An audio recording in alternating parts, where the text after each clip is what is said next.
Good afternoon everyone. House the जोश। चलो audio का वीडियो, वीडियो का ऑडियो, सब बराबर क्या? चलो, मैंने सुना आपने मुझे बहुत मिस करा। चलो सर, आरसीएम चैप्टर का एक बार फटाफट से रिवाइज कर लेते हैं। तो सर अभी तक हम रिवर्स चार्ज मैकेनिज्म में क्या क्या देख चुके हैं। चैप्टर बड़ा ही सिंपल सा है। रिवर्स चार्ज मैकेनिज्म सर एक ही बात कहता है आरसीएम का चैप्टर। सेक्शन नंबर 9 सबसेक्शन 1 जब हमने देखा था तो 9(1) में हमने ये देखा था कि सर किस आइटम पे जीएसटी लगेगा ही नहीं। तो वो कौन सा एक आइटम है जिसको कॉन्स्टिट्यूशन से आउट करा गया है? बोलो यार, फटाफट से बोलो। अल्कोहल है ना, पर alcoholic liquor for human consumption है ना, तो बाटल पे नो जीएसटी। अच्छा सर, मैक्सिमम सरकार कितना रेट चार्ज कर सकती है? 40%, 20% सीजीएसटी और 20% एसजीएसटी। उसके बाद sir alcoholic liquor for human consumption को तो कॉन्स्टिट्यूशन से आउट कराएं, पर वो जो पेट्रोलियम प्रोडक्ट्स है ना, petrol, high speed diesel, aviation turbine fuel, natural gas, इनके ऊपर भी जीएसटी नहीं लगता, पर इनके ऊपर लग जाएगा जब जीएसटी काउंसिल रिकमेंड कर देगी। ठीक है। फिर सर हमने देखा था सेक्शन नंबर 9(3) हमें वो गुड्स और सर्विसेज बताता है जहां पे रिवर्स चार्ज लगता है। हर जगह पे रिवर्स चार्ज नहीं लगता है। जो जो सरकार ने गुड्स और सर्विसेज नोटिफाई करे हैं वहीं रिवर्स चार्ज लगता है। गुड्स का रिवर्स चार्ज आपके कोर्स में नहीं है। गुड्स का रिवर्स चार्ज सीए फाइनल के सिलेबस में अभी अभी ऐड हुआ है, वहां पे भी पहले नहीं था, पर अब वहां पे गुड्स का रिवर्स चार्ज ऐड कर दिया है। आपको सिर्फ काय का रिवर्स चार्ज पढ़ना है राजा, सर्विसेज का रिवर्स चार्ज पढ़ना है। 9(4) बात करता है अगर एक अनरजिस्टर्ड है और दूसरा रजिस्टर्ड है, तो अगर यूआरडी सप्लायर है और रजिस्टर्ड रेसिपिएंट है तो कुछ कुछ स्पेसिफिक केस में रिवर्स चार्ज की वहां पे भी बात करेंगे। और 9(5) बोलता है ना तो सप्लायर ना ही रेसिपिएंट, कोई तीसरा ही बंदा ई कॉमर्स ऑपरेटर आएगा और वो जीएसटी का पेमेंट करेगा। ठीक है। उसके बाद हमने डिस्कशन करा था जीटीए। सर ये जीटीए का डिस्कशन बहुत ही सिंपल सा डिस्कशन था। हमारे पास जीटीए में दो जीटीए थे, एक था प्रियू ट्रांसपोर्टर और एक था हमारा ओम गाड़ी वाला। जीटीए के पास दो ऑप्शन है, 12%, 5%। अगर 12% वाला ऑप्शन ले रहे हो तो फिर फॉरवर्ड चार्ज मैकेनिज्म और फिर जीटीए जो जो इनपुट और इनपुट सर्विसेज लेगा उसका आईटीसी भी मिल जाएगा। 5% वाला ऑप्शन अगर आप ले रहे हो तो सर 5% वाले ऑप्शन में आपको आईटीसी का त्याग करना पड़ेगा, तभी हम आपको कम वाला ऑप्शन देंगे। दोनों ऑप्शन अवेलेबल नहीं है कि हम बैचलर भी रहे और खुश हो जाएं, खैर छोड़ो। तो 5% वाले ऑप्शन में क्या है सर, रेट तो कम लगाएंगे पर आपको क्या त्याग करना पड़ेगा? आईटीसी को त्याग करना पड़ेगा। क्या रेसिपिएंट को आईटीसी मिलेगा? हाँ सर, रेसिपिएंट को तो पक्का पक्का आईटीसी मिलेगा, वहां पे कोई दिक्कत की बात नहीं है। ठीक है। 12% का ऑप्शन बाय डिफॉल्ट क्या? Forward charge. मतलब कौन टैक्स पे करेगा सर? जीटीए टैक्स पे करेगा और सप्लायर हमारा कौन है? जीटीए। 5% में अगर क्वेश्चन कुछ भी ना कहे तो 5% में बाय डिफॉल्ट क्या लगाना? आरसी। ठीक है। अगर जीटीए बोले कि भाई मेरे को 5% तो लेना है और मैं खुद ही पे कर सकता हूं जीएसटी, तो जीटीए खुद भी 5% में कौन सा ऑप्शन चूज कर सकता है? एफसी। बस इनको रजिस्ट्रेशन लेना पड़ेगा और डिक्लेरेशन देना पड़ेगा कि I am the person liable for paying the tax under forward charge mechanism. ठीक है। अगर जीटीए कोई भी अनरजिस्टर्ड इंडिविजुअल को सर्विसेज दे रहा है, पर्सनल यूज ऑलवेज एग्जेप्ट। कोई भी अनरजिस्टर्ड कैजुअल टैक्सेबल पर्सन को सर्विसेज दे रहा है तब भी क्या? एग्जेप्ट। सर कौन सा कैजुअल टैक्सेबल पर्सन अनरजिस्टर्ड रहता है? तो वो जो नोटिफाइड गुड्स रहते हैं ना, हैंडीक्राफ्ट, वो वाला कैजुअल टैक्सेबल पर्सन क्या रहता है? अनरजिस्टर्ड।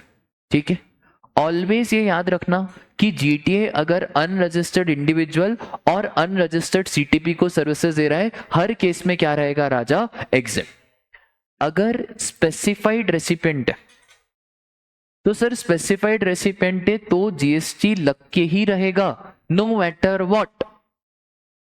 अगर कौन सा रेसिपिएंट है, स्पेसिफाइड। सर क्या आपको याद है स्पेसिफाइड रेसिपिएंट की लिस्ट? हाँ सर, हमने वो वैसे याद रखी थी ना, बोल नहीं रहे हो आप लोग यार।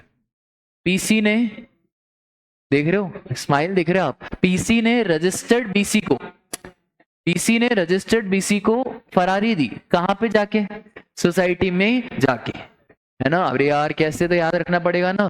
तो बेटा PC, PC stands for part, अरे ओ प्रियंका चोपड़ा इधर ध्यान दो कॉन्सेप्ट पे। PC stands for, P for partnership firm, partnership firm, C for casual taxable person, R से होता है हमारा रजिस्टर्ड, ठीक है, बी से होता है क्या, बॉडी कॉर्पोरेट, ठीक है, सी से is what, cooperative society, F से क्या है हमारा फैक्ट्री, और एस से क्या वापस से सोसाइटी। आप चाह के भी भूल नहीं पाओगे।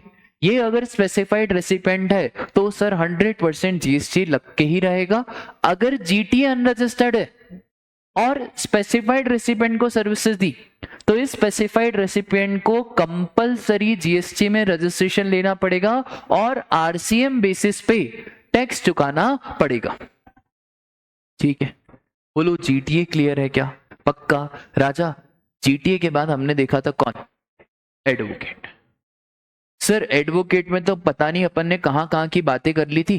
तो सर एडवोकेट में हमने ये देखा था कि सर दो एडवोकेट होते हैं, एक हमारा जूनियर एडवोकेट और एक हमारा सीनियर एडवोकेट।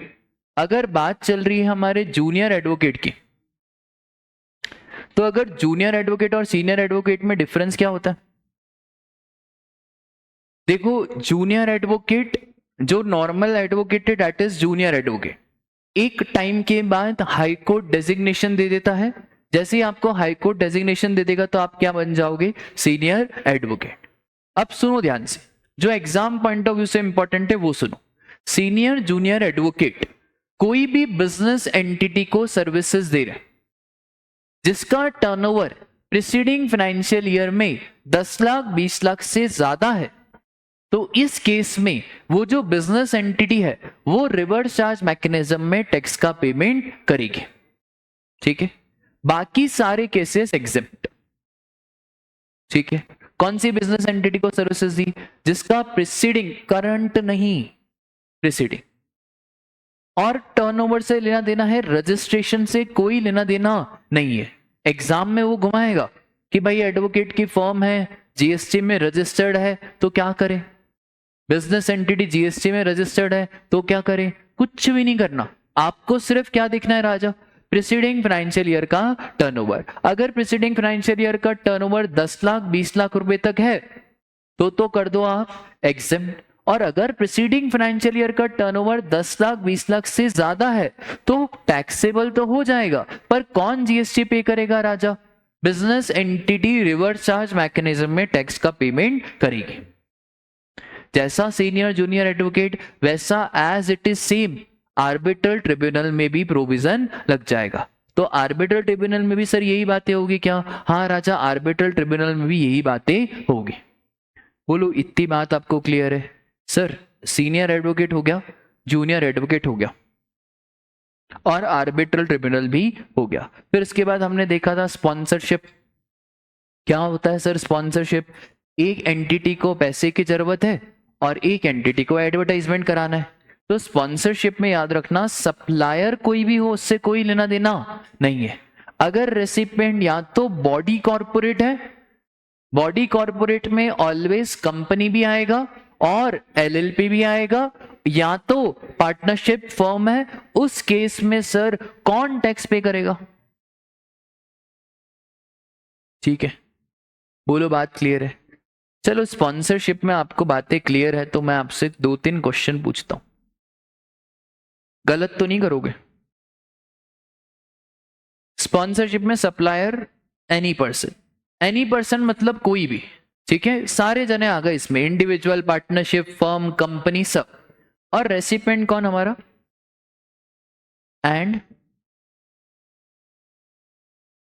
अरे ये है ना बीसीसीआई,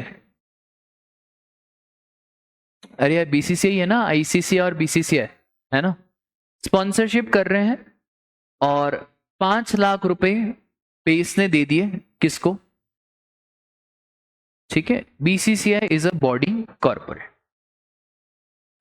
और पेस भी बॉडी कॉर्पोरेट है।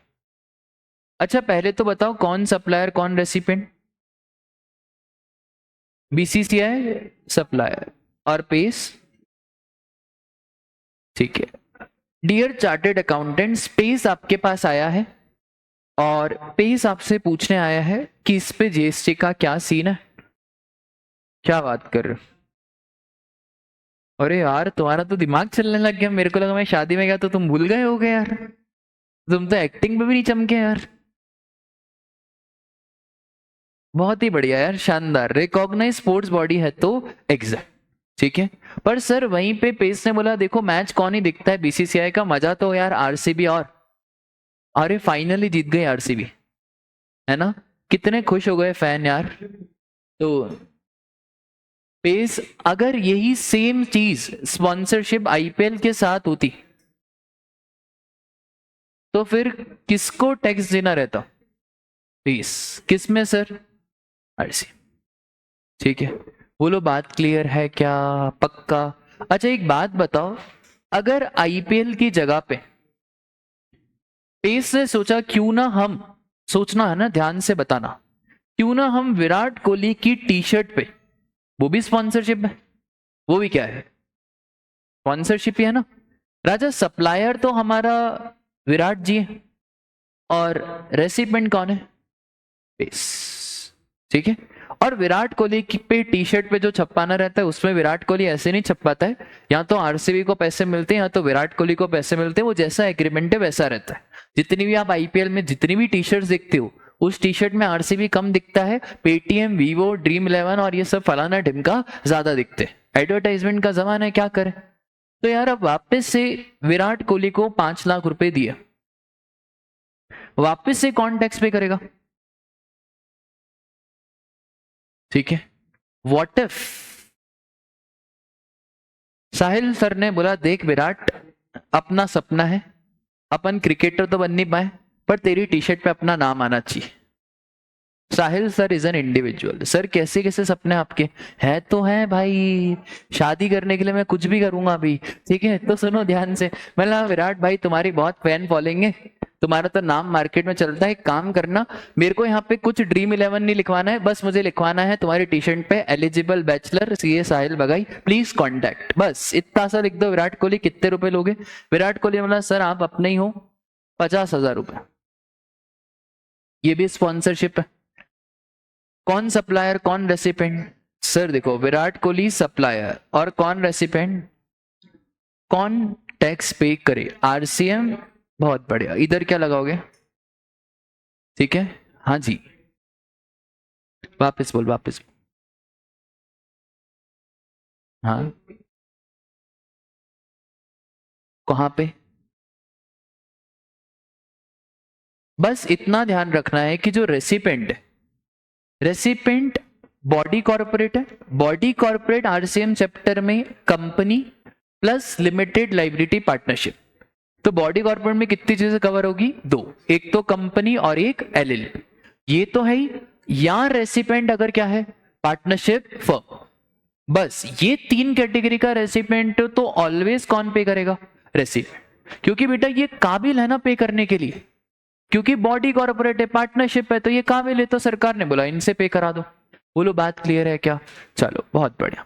इसके बाद गवर्नमेंट सर्विसेज, 2 मिनट रुक जाओ, आपको बढ़िया सा कुछ पढ़ाते हैं, डायरेक्टर रिलेटेड सर्विस, बहुत ही आपको मजा आ जाएगा डायरेक्टर रिलेटेड। अच्छा मुझे आप थोड़ा बहुत नॉलेज दोगे क्या कि ये डायरेक्टर कौन कौन से होते हैं, आपने बहुत कम्युनिटी लॉ पढ़ा है ना, अभी विजय सर को फूल लगाने से अच्छा आप ही बता दो। मैनेजिंग और managing director, whole time director, हाँ, अच्छा एग्जीक्यूटिव डायरेक्टर, इंडिपेंडेंट डायरेक्टर और नॉन एग्जीक्यूटिव डायरेक्टर। इतने सारे डायरेक्टर में फर्क क्या होता है सर? देखो नाम का फर्क है कि कुछ फर्क भी है? स्पेलिंग क्या फर्क है इतने सारे डायरेक्टर में? अच्छा चलो एक और चीज, इतने सारे डायरेक्टर में किसको सैलरी मिलेगी और किसको फीस मिलेगी? अच्छा इसको क्या मिलेगी? एग्जीक्यूटिव को भी सैलरी, इंडिपेंडेंट को और इसको नॉन एग्जीक्यूटिव डायरेक्टर भी डिपेंड करता है फीस या सैलरी। अब एक बात बताओ, फीस मिले या सैलरी मिले डिपेंड करता है। अब सुनो ध्यान से, अगर सैलरी मिल रही है तो वो कहां से आउट करोगे? कौन से स्केड्यूल से? बहुत बढ़िया, स्केड्यूल नंबर 3 से।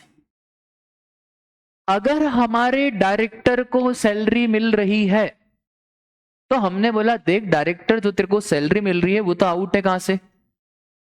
क्योंकि वो स्केड्यूल 3 से आउट है तो वो सप्लाई ही नहीं है, और सप्लाई नहीं है तो कोई जीएसटी की बात भी नहीं है।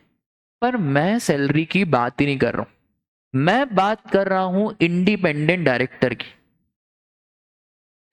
मैं बात कर रहा हूं नॉन एग्जीक्यूटिव डायरेक्टर की, जिनको सैलरी नहीं मिलती है, जिनको मिलती है फीस। पढ़ा होगा शायद आपने सिटिंग फीस, मैन के अलग वुमेन के अलग, कि आजकल सेम हो गई है। वो ऐसा था यार, ₹1,00,000 कुछ ऐसा ध्यान नहीं आ रहा है। पढ़ लिया क्या आपने कंपनी लॉ में सेक्शन? नहीं पढ़ा? तो यार सिटिंग फीस का एक आएगा आपको सेक्शन कि अगर कोई भी डायरेक्टर को सिटिंग फीस मिलती है 1,00,000 2,00,000, ठीक है, मतलब आप सोचो यहाँ महीना भर चार्टर्ड अकाउंटेंट काम करता है और फिर उसको ₹1,00,000 बड़ी मुश्किल से मिलते हैं। ये डायरेक्टर आधा घंटा जाते हैं। जैसे रिलायंस में रतन टाटा को बुलाया, बोले आप इंडिपेंडेंट डायरेक्टर बन के आओ, आधा घंटा बस आना, खाना वाना खाना, आपको ₹1,00,000 मिलेंगे पर सिटिंग के। और वैसे ही सर रतन टाटा अगर 20 से 25 जगह सिर्फ सिटिंग में चले जाए तो बन गए कितने? 20-25 लाख। अब भाई वो कीमत है भाई वो इंडिपेंडेंट डायरेक्टर की।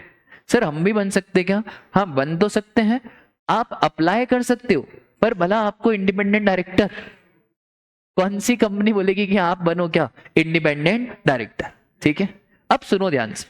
सपोज करो साहिल सर है, सर देखो आपको भी कोई बोलेगा नहीं, आप इतना उचको मत। अरे सपोज करो साहिल सर, रिलायंस, HUL, ITC, ये तीनों ने मेरे को बुलाया, बोले सर आपकी बात की बहुत कीमत है।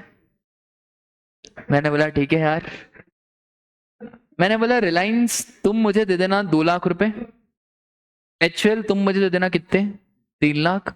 और देखो ITC आप वैसे ही सिगरेट में बहुत कमा रहे हो तो आप दे दो कितने? 5,00,000। पर मेरे शब्द इतने न, तुम मेरे को आधा घंटा बुलाओगे मैं तुम्हारी बैलेंस शीट पलट दूंगा। रिलायंस ने बोला पलट दो, मैं बोला अच्छी बैलेंस शीट आपकी कर दूंगा। भैया फीस तो मिलेगी। सर अब बताओ फीस पे जीएसटी की बात होगी या नहीं होगी? क्या सरकार सप्लायर से ले? अरे यार मेरे से कैसे ले? क्या मैं जीएसटी में रजिस्ट्रेशन कराऊं इतने ट्रांजैक्शन के लिए? नहीं। पर सर इंडिपेंडेंट डायरेक्टर की फीस भी ज्यादा होती है, ऐसे कोई 5,000 10,000 की फीस थोड़ी मिलती है। अच्छा कौन बड़ा है इसमें, साहिल सर बड़े हैं कि रिलायंस बड़े? अभी कल ही मैं रिलायंस का देख रहा था, न्यूज आई, बोले इस बार रिलायंस का रेवेन्यू है 10,00,000 करोड़, और मैं और मेरा भाई जीरो बना रहे हैं। मेरा भाई बोल रहे साहिल ये 10,00,000 करोड़ में कितने जीरो आते हैं? मतलब बता रहा हूं तेरे को, अब हम दोनों जीरो बना के, भाई ये बहुत बड़े हैं। तो यार सरकार बोल रही है भाई इंडिपेंडेंट डायरेक्टर के केस में साहिल सर आप सप्लायर, आप अपनी सर्विसेज कंपनी को दे रहे हो, बदले में कंपनी आपको जो फीस दे रही है उस पे जीएसटी लगाएंगे। कौन से मैकेनिज्म? मतलब कौन पे करेगा? कंपनी पे करेगी। बोलो बात क्लियर है? अब सुनो ध्यान से राजा, पता कैसे चलेगा कि फीस है कि सैलरी है? बढ़िया डाउट है। पता कैसे चलेगा कि फीस है कि सैलरी है? सर कंपनी तो बहुत चालू चंड है, कंपनी बोलेगी तो सैलरी है, साहिल सर आते हैं एग्जीक्यूटिव डायरेक्टर है, रोज सुबह से शाम यहां आते हैं, शाम को क्लास लेते हैं। पता कैसे चलेगा? सरकार ने बोला देखो जीएसटी में पता लगाना तो बहुत मुश्किल है, पर इनकम टैक्स में हम पता लगा देंगे। इनकम टैक्स में एक टीडीएस का प्रोविजन होता है। अब टीडीएस अलग अलग सेक्शन में अलग अलग रेट से काटा जाता है। अगर मुझे मिल रही है सैलरी तो टीडीएस कटता है अंडर सेक्शन 192, और अगर मुझे मिल रही है फीस तो टीडीएस कटता है अंडर सेक्शन 194 जे और 194 जे भी। प्रोफेशनल फीस के लिए अलग और टेक्निकल फीस के लिए अलग। जैसे इधर रेट है हमारा कितना, जैसे पेस, तो पेस में को जब भी पेमेंट देता है, दुखती रहत इस बात की नहीं है कि सर पेस पेमेंट भी देता है, हाँ देता है। दुखती रहत इस बात की नहीं है कि पेस पेमेंट देता है। राजा अगर मुझे 2 लाख का पेमेंट देना है ना, तो पहले तो क्या कट जाता है, फ्लैट कितना 10%, तो बचा कितना 18। अरे क्या हो गया साहिल, कितना, पेस से उम्मीद ज्यादा नहीं करनी, 1,80,000। अब पेस ने टीडीएस कौन से सेक्शन में काटा है मेरा, 194 जे और जीबी, ठीक है। अब मुझे एक बात बताओ, आरसीएम लगेगा या नहीं? बेटा मैं पेस का इंडिपेंडेंट डायरेक्टर नहीं हूं, प्रेरक सर मेरी एक नहीं सुनते। ये प्रोविजन सिर्फ किस पे लगाना है, इंडिपेंडेंट डायरेक्टर। तो सर फिर तो एफसीएम लगेगा। एफसीएम लगेगा मतलब आप टैक्स पे करोगे, पर मेरा टर्नओवर इतना 20 लाख से ज्यादा किसी को बताना मत, ठीक है। ये मेरे हिसाब से मेरा टर्नओवर 20 लाख से ज्यादा नहीं है। अगर हो जाता ज्यादा तो फिर क्या मुझे फॉरवर्ड चार्ज में टैक्स पे करना पड़ता? हाँ सर फिर आपको टैक्स पे करना पड़ता, क्योंकि this is not a salary. क्या ये सैलरी है? नहीं सर। तो पेस से हमें सैलरी नहीं मिलती है, अलग अलग फैकल्टी के अलग अलग टर्म्स है। सौरभ सर के अलग टर्म्स है, मेरे अलग टर्म्स है, मनोज सर के अलग टर्म्स है। तो आधे फैकल्टीज को मिलता है क्या, प्रोफेशनल फीस। आधे फैकल्टीज को क्या मिलता है, सैलरी। जिस जिसको सैलरी मिल रही है वो तो कहीं पे आउट हो गया सर, स्केड्यूल नंबर 3। वैसे ही डायरेक्टर के केस में होता है। डायरेक्टर के केस में राजा क्या होता है, कुछ कुछ डायरेक्टर को क्या मिलती है, सैलरी, तो उसको तो आउट करो कहां, स्केड्यूल नंबर 3 से। पर सर पता कैसे चलेगा सैलरी मिल रही है? वो पता चल जाएगा, क्वेश्चन में क्या देखोगे, टीडीएस, कि अगर टीडीएस काटा है 192 में, इसका मतलब है सैलरी में टीडीएस कटा है, तो वो स्केड्यूल नंबर 3 से आउट, और जो चीज स्केड्यूल 3 से आउट हो गई उसके ऊपर कोई जीएसटी की बात नहीं। और अगर फीस है तो सर फीस है तो उसका टीडीएस कटेगा जे या जेबी में, ये आप इनकम टैक्स में पढ़ोगे। अगर 194 जे और जेबी में टीडीएस कटा है जिसका रेट कितना है 10%, तो यहां पे बात होगी किसकी, और कौन पे करेगा, ठीक है। अच्छा एक अमेंडमेंट है, अमेंडमेंट पढ़ाने से पहले आपका दिमाग खोले, देखिए आप होते तो क्या बोलते, ठीक है। सपोज करो, क्या नाम है आपका, हाँ ठीक है, मिस्टर झुनझुन। मिस्टर झुनझुन के पास बहुत पैसा है, घमंड नहीं कर रहा इस बात का। मिस्टर झुनझुन के पास 10 तो प्रॉपर्टियां, और मिस्टर झुनझुन इंडिपेंडेंट डायरेक्टर है। कौन सी कंपनी का बना है, टुनटुन लिमिटेड, ठीक है। तो झुनझुन इंडिपेंडेंट डायरेक्टर है किसका, टुनटुन लिमिटेड, ठीक है। अरे अभी सुनो आप ध्यान से, बेटा क्या हुआ ना, अरे अभी सुनो यार इधर ध्यान से, चलो इधर सुनना। टुनटुन लिमिटेड के बहुत सारे एम्प्लॉइज हैं। झुनझुन की कितनी प्रॉपर्टियां, 10। झुनझुन ने बोला टुनटुन को कि यार अपनी जो प्रॉपर्टी है उसी में रहा दो एम्प्लॉय को, मुझे रेंट दे देना, मुझे क्या दे देना, रेंट, ठीक है।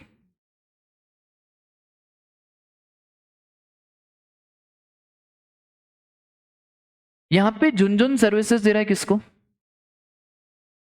टुनटुन। यार प्रॉपर्टी का एग्जांपल 2 मिनट रुक जाओ, नहीं गलत नहीं है, आप कंफ्यूज हो जाओगे। झुनझुन कोई सर्विसेज दे रहा है किसको, टुनटुन लिमिटेड को, पर्सनल कैपेसिटी में। पर्सनल कैपेसिटी 2 मिनट, एक होता है प्रोफेशनल कैपेसिटी। प्रोफेशनल कैपेसिटी का मतलब भाई ये एज ए इंडिपेंडेंट डायरेक्टर जाएगा, उनकी मीटिंग में बैठेगा, सिटिंग फीस चार्ज करेगा और जितने भी मीटिंग रिलेटेड डिसीजन है वो सारे देगा। बोलो इतना मुद्दा क्लियर है। कभी कभार ऐसा भी होता है कि सर जैसे इमूवेबल प्रॉपर्टी पड़ी है भाई, इमूवेबल प्रॉपर्टी इसके घर पे, अब इमूवेबल प्रॉपर्टी इसके घर में पड़ी है, तो अब मुझे एक बात बताओ, इसने बोला एक काम करो, मेरी प्रॉपर्टी है, आप इसमें अपने एम्प्लॉय को रहा दो, मुझे पैसा दे देना, कैश दे देना। क्या इस पे आरसीएम लगाए कि इसमें सर फॉरवर्ड चार्ज ही लगाए? ये अमेंडमेंट यही इतना सा है, इसमें आरसीएम लगाएं कि फॉरवर्ड चार्ज लगाएं? आपके हिसाब से मुझे बस आप ये बताना कि सर देखो आरसीएम तो प्रोफेशनल कैपेसिटी में जो सर्विस दे रहा है ना उस पे लगाना चाहिए, ये तो सर पर्सनल कैपेसिटी में सर्विसेज दे रहा है, तो यार इसको आरसीएम में क्यों लपटे हैं सर, इस पे तो एफसीए में लगाना चाहिए। कौन सी बात दोनों में से सही लग रही है? नहीं, अमेंडमेंट यही आया।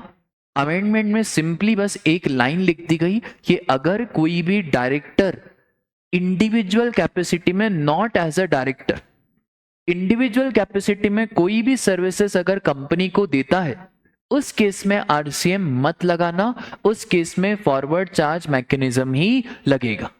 आरसीएम सिर्फ एक ही केस में लगेगा जब वो director as a director in the professional capacity company को सर्विसेज दे रहा है, तो इधर ही लगाना है क्या आरसीएम। तो सर इसका मतलब है अगर डायरेक्टर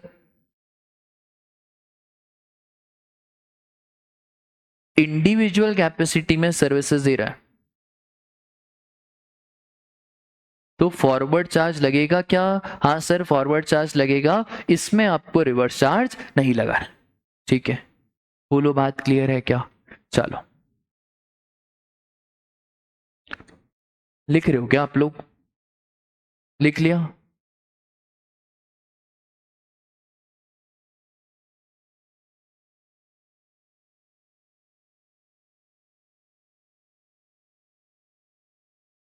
यार अब तो मैं ना ढीले मत पड़ जाना क्योंकि जनवरी में पेपर है, तो मैं मजाक नहीं कर रहा हूँ, हमारा कोविड की वजह से अटेम्प्ट 6 महीने आगे हो गया था, तो आपको तो क्या ही पढ़ना, कुछ नहीं पढ़ना, जब सीए फाइनल में आओगे तो आपको दर्द मालूम पड़ेगा वापस से पढ़ने का। मैंने सब सब्जेक्ट के 3-3 4-4 रिवीजन कर लिए थे, मेरे को मालूम था मई में अटेम्प्ट होने वाला है, फूटी किस्मत मई में अटेम्प्ट हुआ नहीं, 6 महीने अटेम्प्ट आगे बढ़ गया। अभी टेंशन इस बात का था साला 3 बार तो रिवीजन हो चुका है और कितनी बार करे, किताबों के पन्ने याद हो गए, अब कितनी बार करे, तो भाई अब कुछ कर नहीं सकते थे, 1-2 दिन का रेस्ट ले लिया तो बहुत है, उसके बाद वापस से आपको पढ़ाई करनी पड़ेगी, भले आप अपने आवर्स को कम कर दो, जनवरी में अटेम्प्ट हो गया तो कंपटीशन भी ज्यादा है, ठीक है, और प्लीज रैंक की तैयारी करो, एक बार आपकी रैंक आई ना, मैं स्वेर मतलब एक बार रैंक आई ना आपकी जिंदगी बदल जाएगी। इंटर में रैंक आई, इसका बाय डिफॉल्ट मतलब होता है कि फाइनल में आप 100% पास हो जाओगे, और फाइनल में आपका माइंडसेट बोलेगा कि फाइनल में भी क्यों ना हम रैंक का ट्राई करें।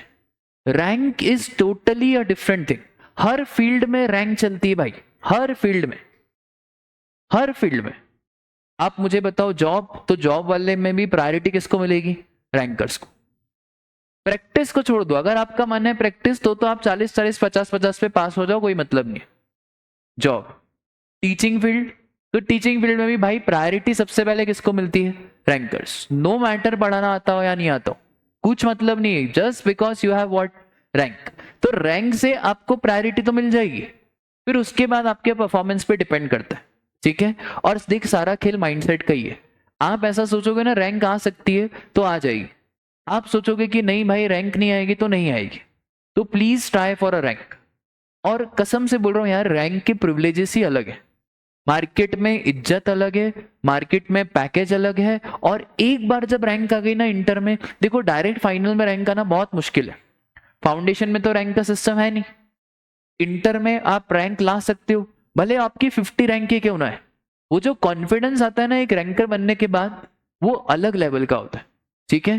Please try for a rank. January attempt हो गया, सब बच्चे सिर्फ यही सोचो कि यार आनी चाहिए, तो क्या आनी चाहिए? रैंक, ठीक है। AIR 1 से लेकर 10 तक लाओ, 1 से 10 तक नहीं आ पा रही तो रैंक होती है, भले 50 भी है, ठीक है। अब मेरे से कोई पूछता ना लाइफ का सबसे बड़ा रिग्रेट, तो बस यही है कि यार अपन ने कोशिश तो पूरी करी थी, पास तो मेरे को होना था फाइनल में, उसका कोई गम नहीं है, रैंक नहीं आई, ठीक है, तो थोड़े बहुत 50 नंबर से रैंक छूट गई, तो रैंक का बहुत ज्यादा वो रहता है, ठीक है। तो आप लोग मेरा ये सपना पूरा करो कि क्या आ जाए, रैंक, ठीक है। मेरा एक ही सपना है AIR1, मेरी नहीं आई पर मेरे किसी स्टूडेंट की AIR1 जरूर आएगी, ठीक है।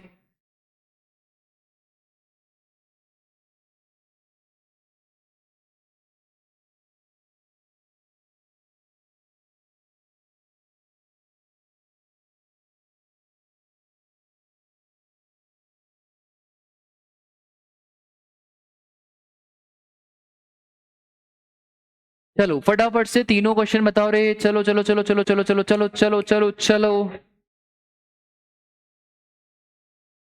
क्या है ये प्रिंस बिंदुआ भाई, प्रिंस तुम्हारे इंटरेस्ट पे शक होता है बेटा मेरे को।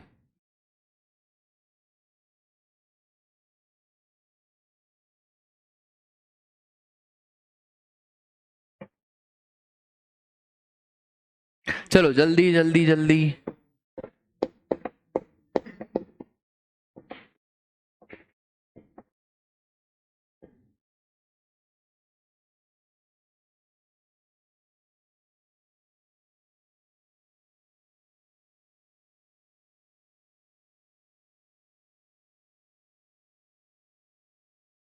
क्या राजा? अरे mister Priyam, director of Sun, provide the services for a remuneration of 1,25,000। Briefly answer whether the GST is applicable, if yes who is liable to pay GST। पहला, Mr. Priyam is an independent director and not an employee of company। Employee नहीं है, director है, और अगर कुछ capacity नहीं दिया है तो प्रोफेशनल कैपेसिटी ही मानना। इसका मतलब है इधर फॉरवर्ड चार्ज या रिवर्स चार्ज। मतलब कौन पे करेगा? ये जो कंपनी है ना सनमून प्राइवेट लिमिटेड, ये GST पे करेगी। अच्छा सेकंड वाला बताओ, आराम से बताओ सेकंड वाला कितने पे लगेगा, पहले तो वो बताओ। 1,25,000 में से 60,000 तो क्या है राजा? सैलरी। हटाओ, सैलरी पे कोई GST नहीं आता। स्केड्यूल नंबर 3 में services by employ to employer in the course और फर्दरेंस ऑफ एम्प्लॉयमेंट, तो 60,000 तो हटाओ, उस पर कोई GST की बात नहीं होगी। अब बचा कितना? 65,000। 65,000 का TDS काटा है अंडर सेक्शन 194J। अच्छा दिस इज प्रोफेशनल फीस, तो यहाँ पे 65,000 पे क्या आ जाएगा? ठीक है, बोलो बात क्लियर है क्या? तो क्या क्या क्या? बहुत बढ़िया, बहुत ही शानदार, ये हुआ ना लेवल। तो सर एक बात बताओ, 65,000 का जो कंपनी ने RCM में टैक्स पे करा, क्या इसका ITC भी क्लेम कर सकते हैं? हाँ, RCM का जो पेमेंट है वो E-कैश लेजर में कंपनी पे करेगी, और इसका कंपनी ITC भी ले सकती है, कोई दिक्कत की बात नहीं है।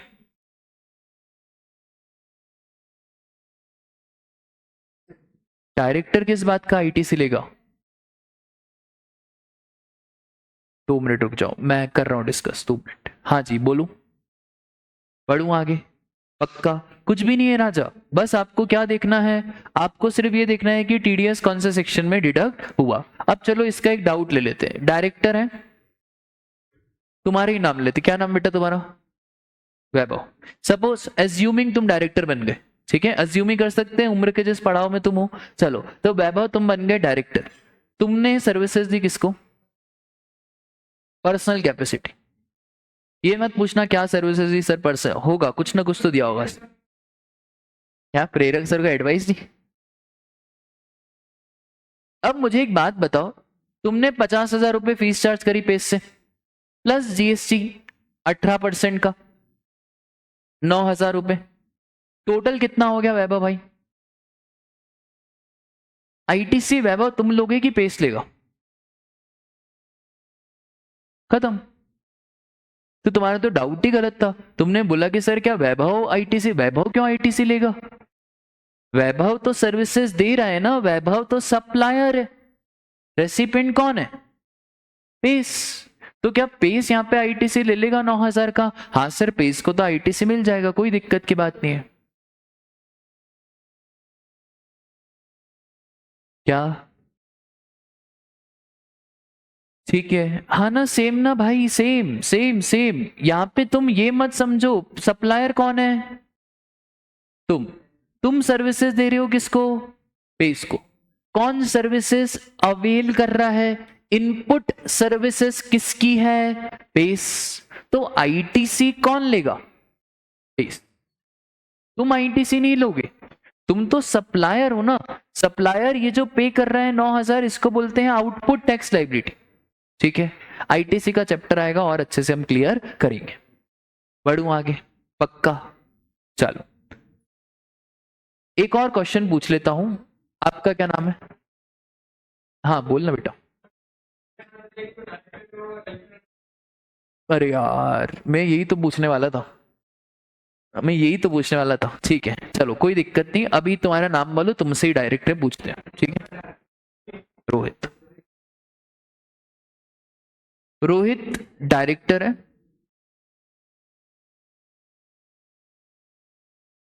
और कंपनी है क्या?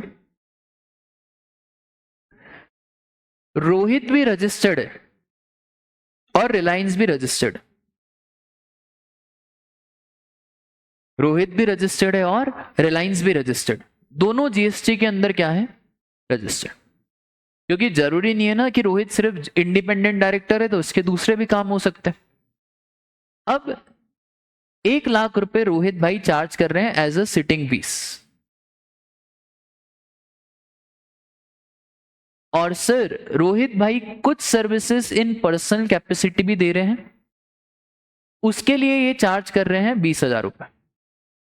सर जीएसटी तो दोनों पे आएगा, ये जो 1 लाख रुपए पे 18% का जीएसटी आएगा ना, ऑल्दो दोनों रजिस्टर्ड है, पर क्योंकि आरसीएम में लिखा हुआ है, तो ये वाला स्पेसिफिक केस जाएगा किधर? तो इस पे 1 लाख पे 18,000 का जीएसटी कौन भर देगा? ठीक है। अच्छा, जो तुम पर्सनल कैपेसिटी में सर्विसेज दे रहे हो, इस पे भी सर जीएसटी आएगा, पर इस पे जीएसटी भरेगा कौन? कितना परसेंट सर?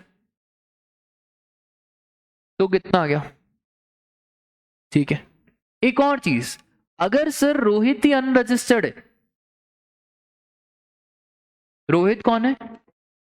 अच्छा, पर्सनल कैपेसिटी में रोहित भाई तुम सर्विसेज दे रहे हो, क्या मुझे बताओ इसके ऊपर बेफुकट में आरसीएम लगाएंगे कि सर इसके ऊपर तो जीएसटी नहीं आएगा? इसके ऊपर जीएसटी ही नहीं आएगा, क्योंकि भाई रोहित भाई तो क्या है? अनरजिस्टर्ड है, तो इसके ऊपर कभी जीएसटी नहीं आएगा। जब आएगा जब रोहित भाई का टर्नओवर थ्रेशोल्ड लिमिट से क्रॉस हो जाएगा। बोलो क्लास, डन है क्या? हाँ जी बोलो। आईटीसी के लिए रुक जाओ, अभी आईटीसी रिलायंस को मिलेगा, आईटीसी का चैप्टर पढ़ेंगे ना तो आपको बहुत अच्छे से समझ में आएगा आईटीसी का पूरा कंसेप्ट क्या है। अरे रोहित आईटीसी क्यों लेगा? कहां पे? ये तो रोहित आईटीसी क्यों लेगा?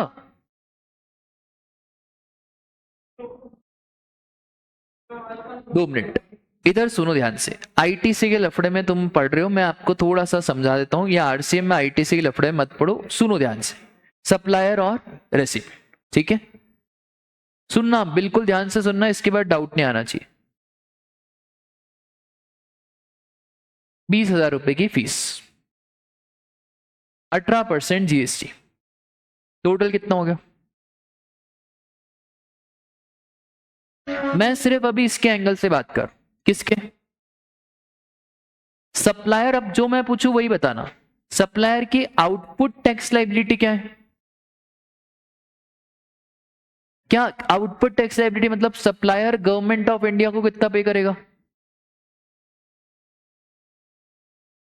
ये पे करके आएगा किसको?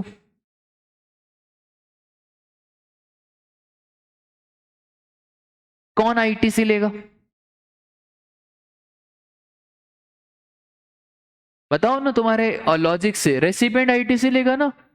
अरे वाह यार, सप्लायर ही 3600 पड़ेगा, सप्लायर ही आईटीसी लेगा, तो फिर सप्लायर भरी क्यों रहा है? यार कैसी बातें कर रहे हो यार। सब मुझे बताओ, पेस ने आपसे 50,000 रुपए की फीस ली, उसके ऊपर 9,000 का जीएसटी, पेस 9,000 भरेगा और पेस ही 9,000 का आईटीसी ले लेगा, तो फिर जीएसटी लाए क्यों? कौन आईटीसी लेगा राजा? Recipient. ITC input tax credit, तो जो इनपुट खरीदेगा या इनपुट सर्विसेज लेगा वही तो आईटीसी लेगा। यहां पे सर्विसेज ले कौन रहा है? जैसे पेस के केस में सर्विसेज ले कौन रहा है? आप।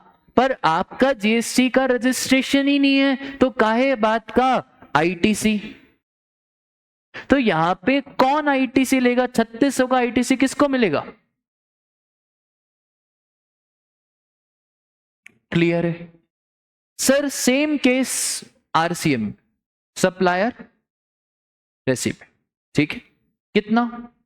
20,000। आरसीएम बस एक मैकेनिज्म है टैक्स कलेक्ट करने का, कॉन्सेप्ट तो वही रहेगा ना, ये तो सिर्फ एक मैकेनिज्म है टैक्स कलेक्ट करने का। सर अब एक बात बताओ, जीएसटी वापस से लग रहा है 18%, सप्लायर को नहीं पे करना है, रेसिपेंट को पे करना है, तो कितना पे करेगा रेसिपेंट गवर्नमेंट ऑफ इंडिया को? अब क्या आईटीसी सप्लायर लेगा? रेसिपेंट ही लेगा। कितने का लेगा? ठीक है, तुम कंफ्यूज कहां पे हो गए? तुम कंफ्यूज यहां पे हो गए कि सर जो जीएसटी पे करता है वो आईटीसी लेता है। अरे ऐसा नहीं होता है।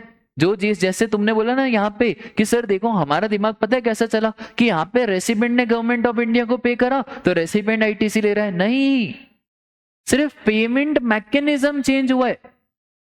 आईटीसी हमेशा वही लेगा जो इनपुट सर्विसेज अवेल कर रहा है या इनपुट गुड्स ले रहा है।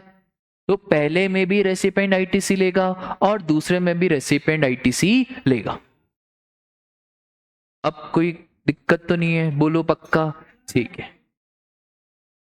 क्यों लेगा? सप्लायर जो सारे इनपुट खरीदेगा उनके आईटीसी सप्लायर लेगा। ठीक है, बस सिंपल, बस इनपुट, जो इनपुट बाय करेगा, जो इनपुट सर्विसेज अवेल करेगा उसके आईटीसी कौन लेगा? सप्लायर। मुझे बताओ, पेस ने ये खरीदा, कौन आईटीसी लेगा? पेस। ये इसकी एज्यूमिंग 8 लाख, तो 8 लाख रुपए का खरीदा, उस पे जो जीएसटी लगा होगा उसकी आईटीसी कौन लेगा? पेस। ठीक है, तो जो सारी पेस की परचेसेस है, जो सारे पेस का इनपुट है, उस सब पे पेस क्या लेता है? आईटीसी। ठीक है, बोलो बात क्लियर है? ठीक है,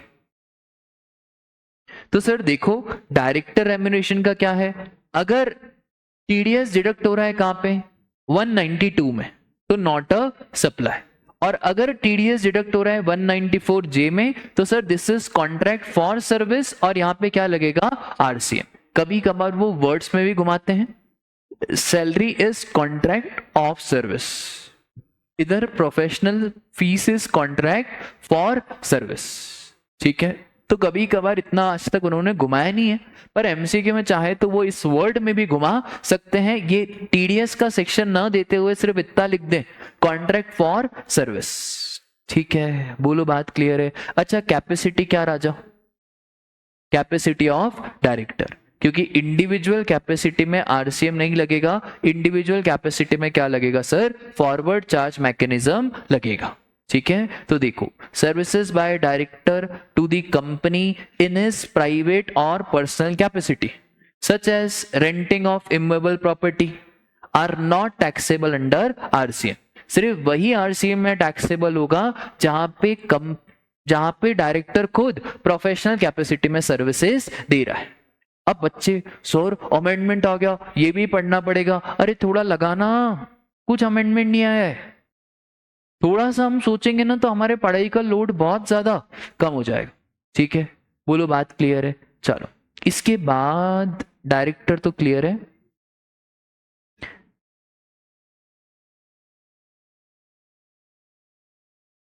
चलो, आपने ए आर रहमान के कोई गाने वाने सुने है ना? तो ए आर रहमान कौन है? मतलब सिंगर है कि म्यूजिक कंपोजर है? Music composer. देखो सरकार सिंपल सी एक बात बोलती है, जो भी म्यूजिक कंपोजर, AR रहमान हो गया, ठीक है, हिमेश रेशमिया हो गया, फिर ठीक है एक वो रानू मंडल भी आई थी ना, क्या नाम था उसका, हाँ जो भी। अब सुनो ध्यान से, यहाँ पे AR रहमान सर अपनी सर्विसेज देते हैं, बताओ किसको? ये धुन बेचते किसको है? ये जो धुन है ये किसको बेची जाती है? सर बड़ी बड़ी कंपनियों को बेची जाती है। AR रहमान के गाने भी बहुत अच्छे। AR रहमान सर अपने धुन बेच रहे हैं T सीरीज को, कॉपीराइट देना पड़ेगा तभी गाना वाना बजा पाओगे। यहां सर आप दे रहे हो सोनी म्यूजिक को, आजकल तो ये स्पॉटिफाई भी चलने लग गए। सर फ्री में तो देंगे नहीं, पैसे चार्ज करेंगे। तो AR रहमान पैसे चार्ज कर रहा है 10 लाख रुपए। कौन सप्लायर कौन रेसिपिएंट? सर AR रहमान हो गया हमारा सप्लायर, कौन रेसिपिएंट हो गया? T series. सर ये सब कौन है? किससे टैक्स लेना आसान है? T series. तो बस simple, music composer, photographer, artist किसको सर्विसेज दे रहा है? म्यूजिक कंपनी, प्रोड्यूसर और द लाइक। इस केस में कौन टैक्स पे कर देगा? ये वाली कंपनी टैक्स पे कर देगी, कहां पे? RC। ठीक है, बोलो इंडिविजुअल को परेशान नहीं कर रहे हैं, बोल रहे हैं AR रहमान आप धुन वुन बनाओ, कोई दिक्कत की बात नहीं है। अब सुनो ध्यान से, इसी में एक और है सब सेक्शन ऑथर। बागबान देखी, बागबान है ना, वो कौन सा गाना था उसका? बागों के हर फूल में अपना समझे बागबान। तो यार वहां पे कोई स्टोरी बता सकते हैं क्या हुआ था? सर तो बागबान में क्या होता है ना, वो जो अमिताभ बच्चन रहता है वो एक बुक बनाता है, बुक का नाम ही क्या रहता है? बागबान। अब जो बुक रहती है वो आलोकनाथ पब्लिशर्स रहते हैं शायद से, ठीक है, वो बुक एक कैफे में पड़ी रहती है और बोलते हैं यार अमिताभ जी क्या कहानी लिखी है आपने, और जिसने अगर बागबान नहीं देखी तो जरूर जरूर देखना, क्योंकि क्या बढ़िया मूवी है। पापा अलग मम्मी अलग, दोनों बिल्कुल 6 महीने इधर रहेंगे और 6 महीने उधर, मतलब उसमें देखने से रोना आ जाता है। बागबान 2-3 मूवियां होती है, बागबान, तारे जमीन पर, ये मूवियां जोरदार है। अमिताभ बच्चन ने आलोकनाथ को बुक बनाने के बाद राइट दिए पब्लिशिंग के, ठीक है। क्या सर अमिताभ बच्चन पैसे लेगा? 100% लेगा। अमिताभ जी को इनफैक्ट एक चीज मिलती है, that is known as what? Royalty. जितनी जितनी बुक बिकती जाएगी उतनी उतनी रॉयल्टी अमिताभ जी को मिलती जाएगी। सर इसमें भी आप क्या लगाओ? RC। सुनना अब इधर ध्यान से सुनना, आलोकनाथ पब्लिशिंग हाउस, सरकार ने इसमें पहले RCM लगाया हुआ था। आलोकनाथ पब्लिशिंग हाउस ने बोला अमिताभ हमको नहीं करना तुम्हारा काम, हम तुम्हारा टैक्स क्यों पे करें, तुम अमिताभ बच्चन हो और बुक बनाने वाले कोई छोटे नहीं होते, यहाँ पे तो बेटा अनूप जैन भी गाना बनाता है। अरे यार कैसी बातें कर रहे हो, हुसन हुसन अनूप जैन ने गाना बनाया, MC सेन भी गाना बनाता है, ये लोग तो बेटा छोटे मोटे हो सकते हैं। Author is very reputed profession. और जो ये बुक बना रहे हैं ना, इसमें अक्सर ये बहुत बड़े बड़े लेवल पे बुक्स जाती है और लाखों करोड़ों रुपए का काम होता है। RCM तो लग रहा है बाय डिफॉल्ट, पर हमने बोला देखो अमिताभ बच्चन अगर आप चाहो तो आप फॉरवर्ड चार्ज में टैक्स दे सकते हो, कोई दिक्कत की बात नहीं है। बस अमिताभ जी आपको क्या देना पड़ेगा? डिक्लेरेशन देना पड़ेगा, और आपको एक और चीज लेनी पड़ेगी, क्या? रजिस्ट्रेशन। अगर अमिताभ जी ये डिक्लेरेशन दे दें कि भाई मैं फॉरवर्ड चार्ज में पे कर दूंगा, कोई दिक्कत की बात नहीं है, और रजिस्ट्रेशन भी ले लें GST का, तो सर कोई भरोसा, कोई दिक्कत नहीं है। फिर फॉरवर्ड चार्ज में कौन पे कर देगा? अमिताभ जी ही टैक्स पे कर देंगे, ठीक है। तो समझो ना यार ध्यान से, सर सप्लायर कौन है? Music composer. सेकंड में कौन है? ऑथर। सर क्या यहाँ पे फॉरवर्ड चार्ज का ऑप्शन है? यहाँ पे नहीं है फॉरवर्ड चार्ज का ऑप्शन। सिर्फ कौन से केस में फॉरवर्ड चार्ज का? ऑथर। पहले नहीं था, पहले फॉरवर्ड चार्ज का ऑप्शन नहीं था, पर बाद में इन्होंने बोला, अमिताभ बच्चन और भी बहुत सारे लोग हैं बुक लिखने वाले, कभी ना कभी आपने जिंदगी में बहुत सारी किताबें पढ़ी होगी, इकिगाई हो गई, फिर रिच डैड पुअर डैड हो गई, थिंक एंड ग्रो रिच हो गई, 5 AM क्लब हो गई, जैसे मैं अभी पढ़ रहा हूँ 5 AM क्लब, और भी बहुत सारी किताबें। ठीक है, ये सेल्फ हेल्प बुक्स रहती है, इनको पढ़ा करो जिंदगी में। नेटफ्लिक्स अमेजॉन प्राइम को छोड़ के किंडल का भी सब्सक्रिप्शन आता है, तो वो भी हमारे पास था पहले, तो इसका भी सब्सक्रिप्शन लिया करो, नॉलेज आपकी इनरिच होगी। तो सर इस केस में मुझे बताओ, सिर्फ ऑथर के केस में ऑप्शन है किसका? क्या म्यूजिक कंपोजर के केस में एफसीएम का ऑप्शन है क्या? नहीं सर, म्यूजिक कंपोजर के केस में कोई एफसीएम का ऑप्शन नहीं है। तो राजा, supplier is author, recipient is what? Publisher. और ये क्या ट्रांसफर करते हैं राजा? कॉपीराइट ट्रांसफर करना पड़ता है। कॉपीराइट मतलब अमिताभ बच्चन कॉपी करने का राइट दे रहा है। आज तक जनता समझती है कॉपीराइट का मतलब होता है कि तुम कॉपी नहीं कर सकते हो। कितने लोगों को लगता था कॉपीराइट का मतलब है कि तुम कॉपी नहीं कर सकते हो? No, copyright is the right you can copy the work, तभी तो उसको बोला कॉपीराइट, नहीं तो नाम होता ना कॉपी नॉट राइट। अरे यार, नहीं तो नाम क्या होता? Copy not. कॉपीराइट का मतलब है you have the authority to copy the work, तभी उसको क्या बोला? Copyright. तो यहां पे कौन कॉपीराइट देगा? सर अमिताभ बच्चन को कॉपीराइट ट्रांसफर करना पड़ेगा, किसको? पब्लिशर को।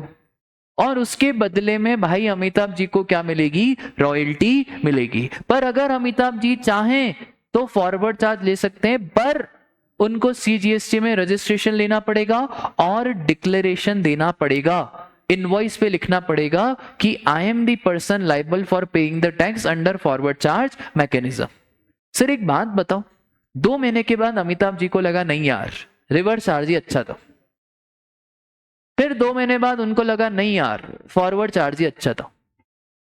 ये कोई इंस्टीट्यूट का तमाशा है? पहले बोलो सितंबर, फिर बोलो जनवरी, अब आओ नवंबर। भाई ऑप्शन लिया तो कितने टाइम के लिए लेना पड़ेगा? 1 साल, है ना? ऐसे बार बार, अभी कोई भरोसा नहीं इनका। जनवरी में आने के बाद बोले कि चलो वापस से, क्या इंस्टीट्यूट जैसी हरकत जीएसटी डिपार्टमेंट नहीं करता। ठीक है, पहले ही बता देते बच्चों को।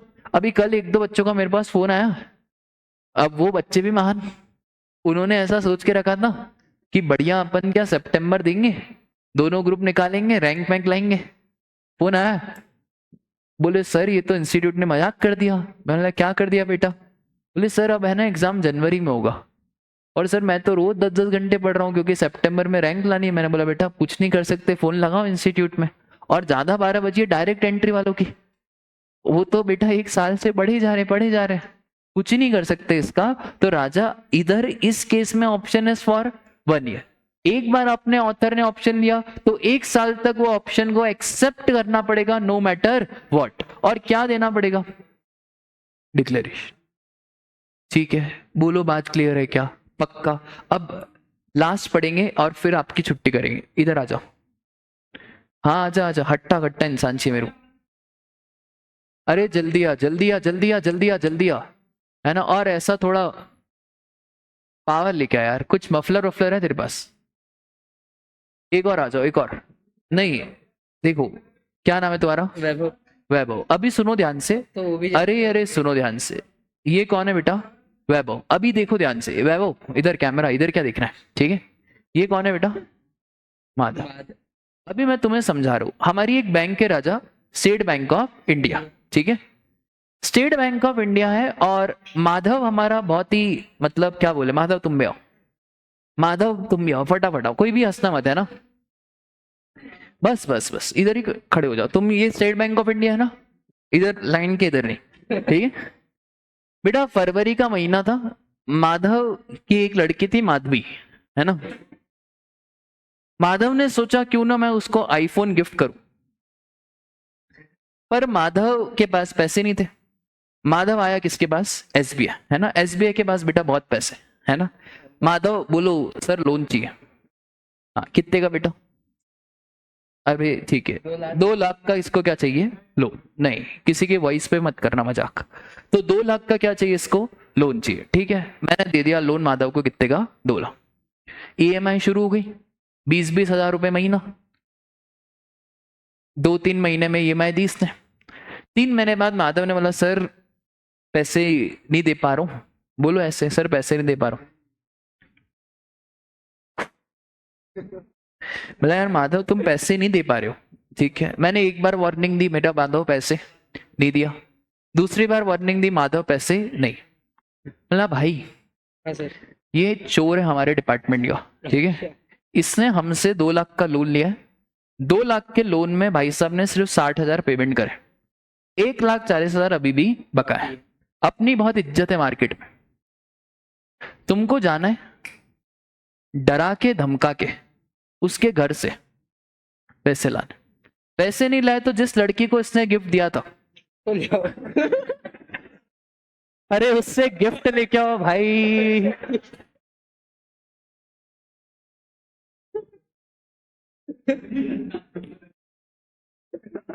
भाई साहब वैभव, वैभव को स्ट्रिक्ट इंस्ट्रक्शन है, वैभव अब तुम कहाँ जाओ, जाओ उसके घर में, उसको डरा धमकाओ, उसका ऐसा गला वाला पकड़ो और उसको बोलो लाओ पैसे लाओ। अरे तुम उधर से जाओ, वो दिख जाएगा। हाँ वैभव, अरे ऐसे हंसना नहीं है, तुमको रिकवरी एजेंट है, ठीक है। वो इसको ऐसे डराया धमकाया, अब कुछ कर थोड़ी सकते बेटा, पर फिर भी जितना हो सकेगा वो पैसे लाएगा।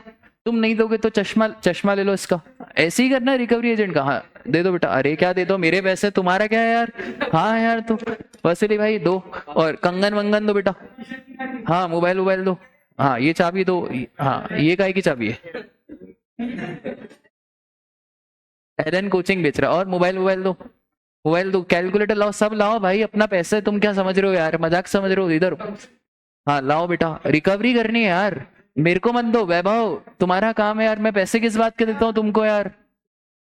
हाँ ले आओ, अब सब ले आओ वैभव, सब ले आओ, इधर ले आओ वैभव, सब ले आओ इधर। बोलो सर ये इतने की रिकवरी हुई है।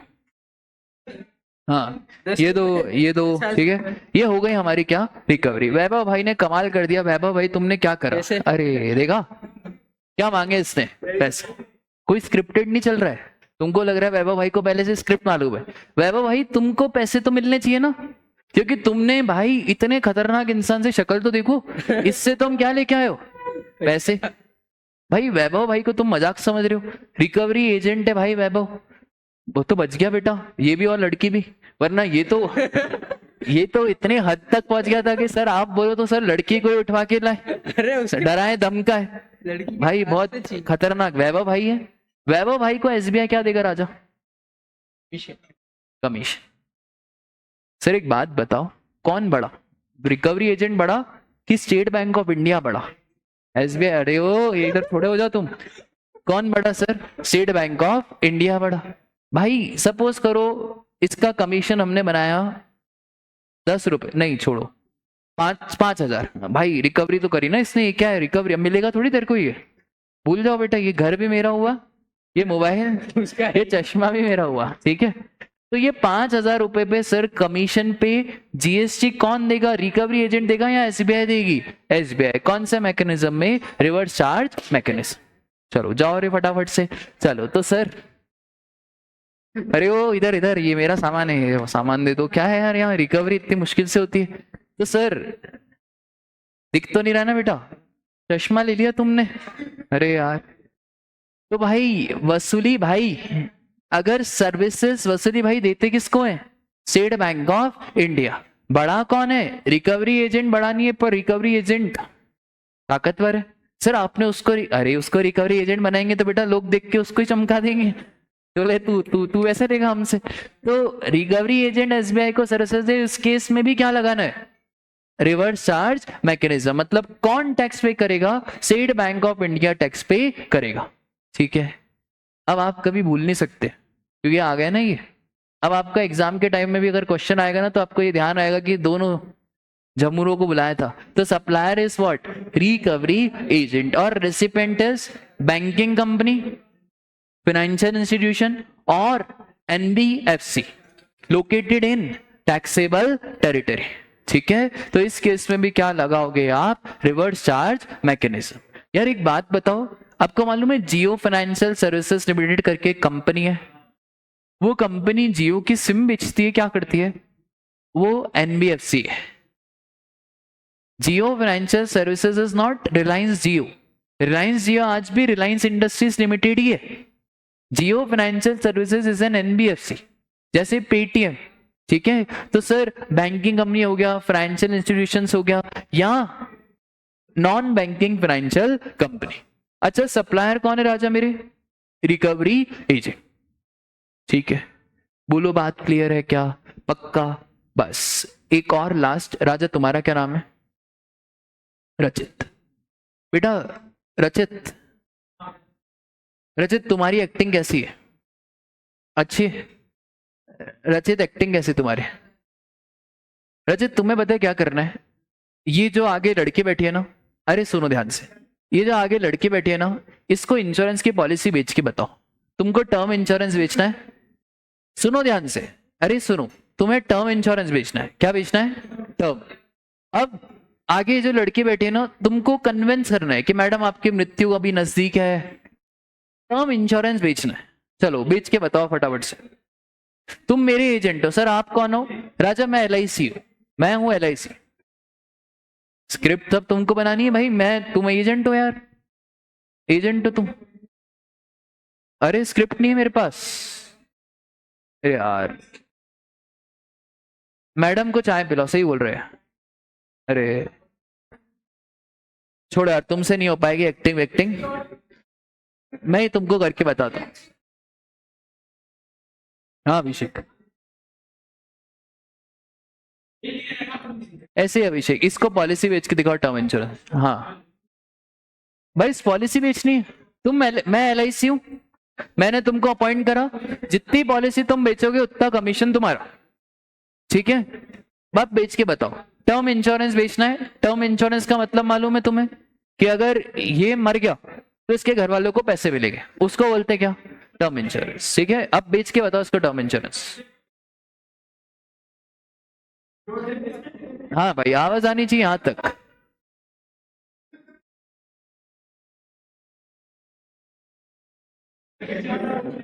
क्या हो गई, अच्छा एज ज्यादा हो गई तो,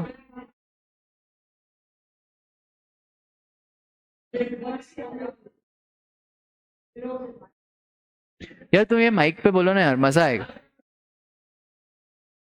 अरे यार ऑनलाइन वाले बच्चे बोल रहे सर हमको सुनाई नहीं आ रहा है।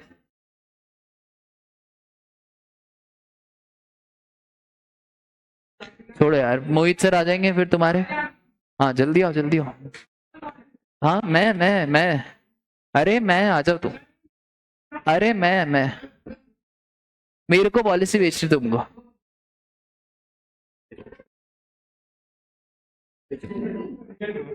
वो कैसा था ना ही सुबह से एक आलू बिका है, ना ही सुबह से एक आंसर। चलो जल्दी ना ही जल्दी, ना ही सुबह से एक इधर बेचनी है रे। ले लो इंश्योरेंस पॉलिसी, ले लो इंश्योरेंस पॉलिसी। हाँ, बोलो वो ना ही सुबह से आलू बिका। ना ही सुबह से एक इंश्योरेंस पॉलिसी बिकी है, ना ही आधी इंश्योरेंस पॉलिसी।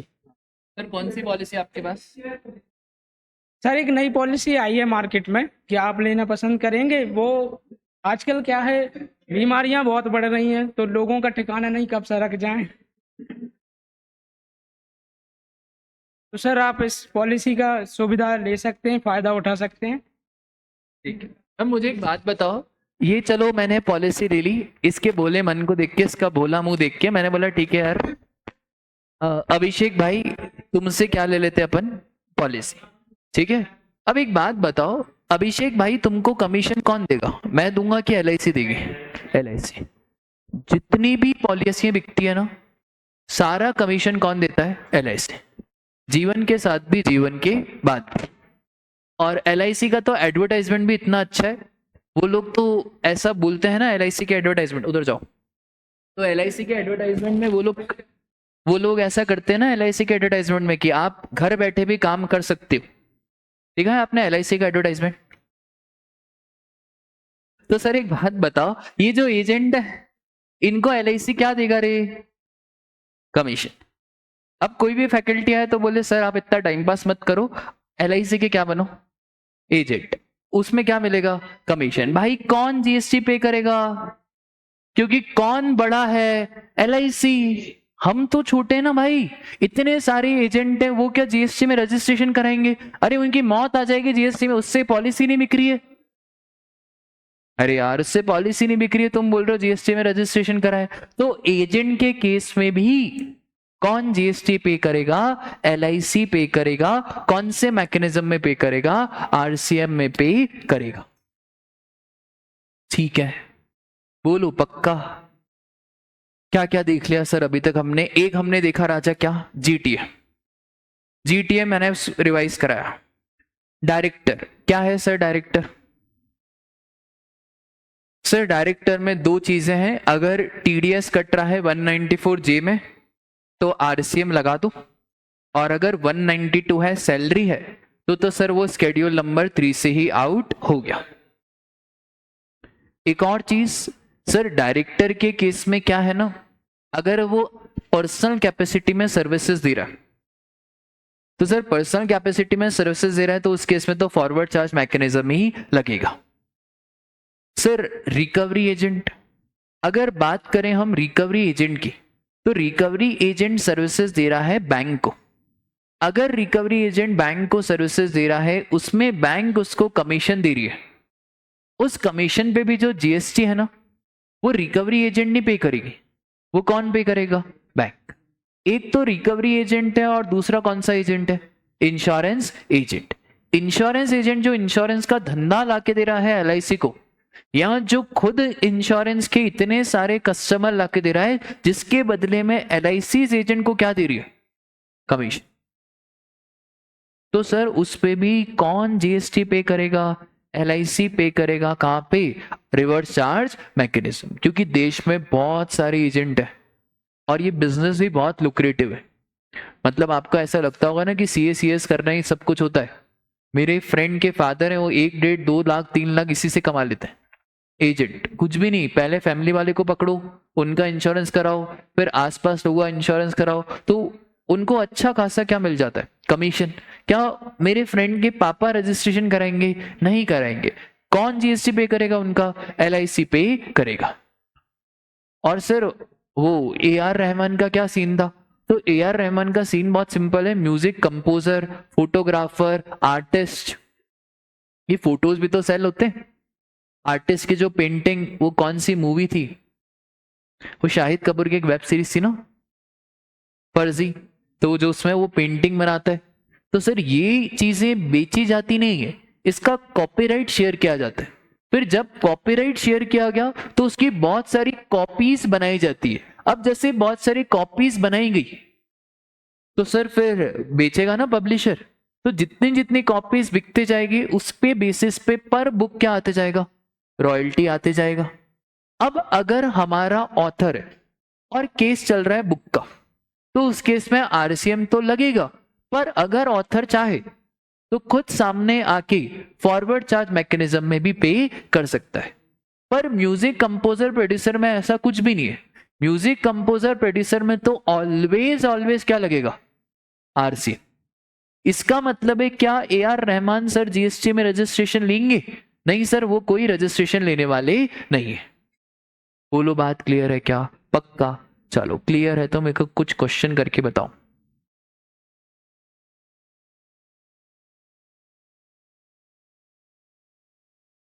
ये वाला बताओ फटाफट से।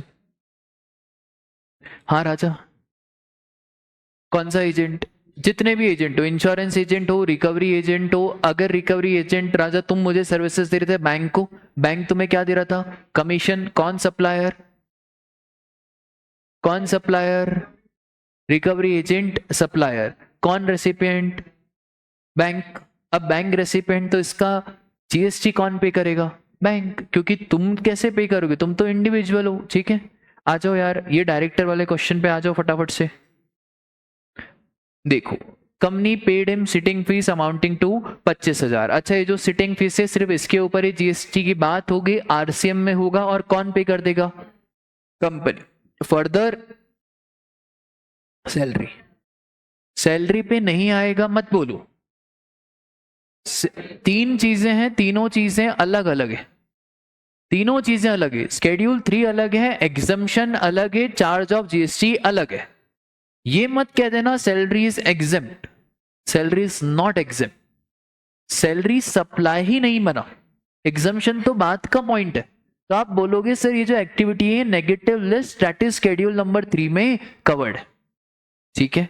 तो ये इसके ऊपर जीएसटी आएगा क्या? नहीं आएगा।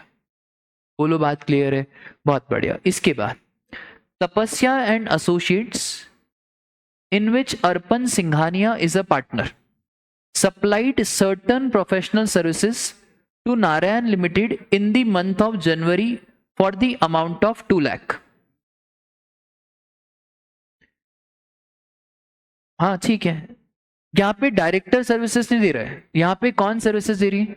तपस्या एंड एसोसिएट्स। तो यहाँ पे डायरेक्टर इंडिविजुअल कैपेसिटी में तो सर्विसेज दे नहीं रहा है, तो यहाँ पे कोई आरसीएम लगेगा क्या? नहीं सर, यहाँ पे आरसीएम नहीं लगेगा, यहाँ पे क्या लगेगा? Forward charge mechanism. वो आपको जितना कंफ्यूज कर दे, कंफ्यूज होने की जरूरत ही नहीं है। आपको आरसीएम के प्रोविजंस ध्यान रहने चाहिए। यहाँ पे डायरेक्टर सर्विसेज दे रहा है? नहीं। यहाँ पे अर्पण सिंघानिया सर्विसेज दे रहे हैं क्या? नहीं। सर्विसेज दे कौन रहा है? तपस्या एंड एसोसिएट्स।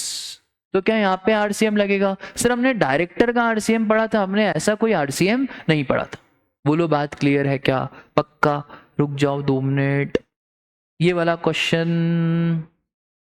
क्वेश्चन रुक जाओ। हाँ ये वाला करो फटाफट से, जल्दी से करो।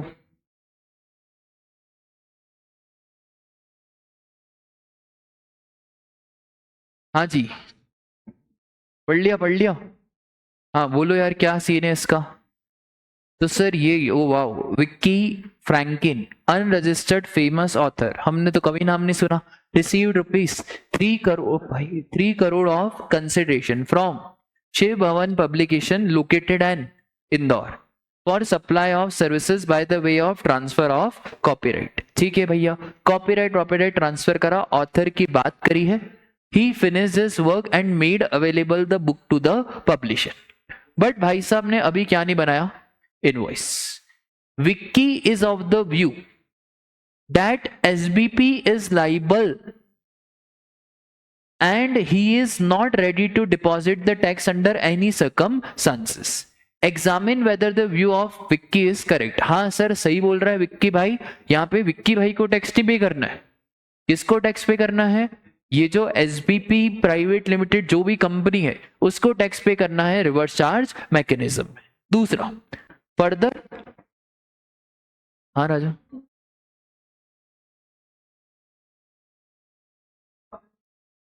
ये ऑथर, ठीक है। यहाँ पे कौन? पब्लिशर। ऑथर कौन राजा? विक्की। कौन पेमेंट करेगा? ऑथर पेमेंट करेगा कि पब्लिशर पेमेंट करेगा? पब्लिशर पेमेंट करेगा, ठीक है।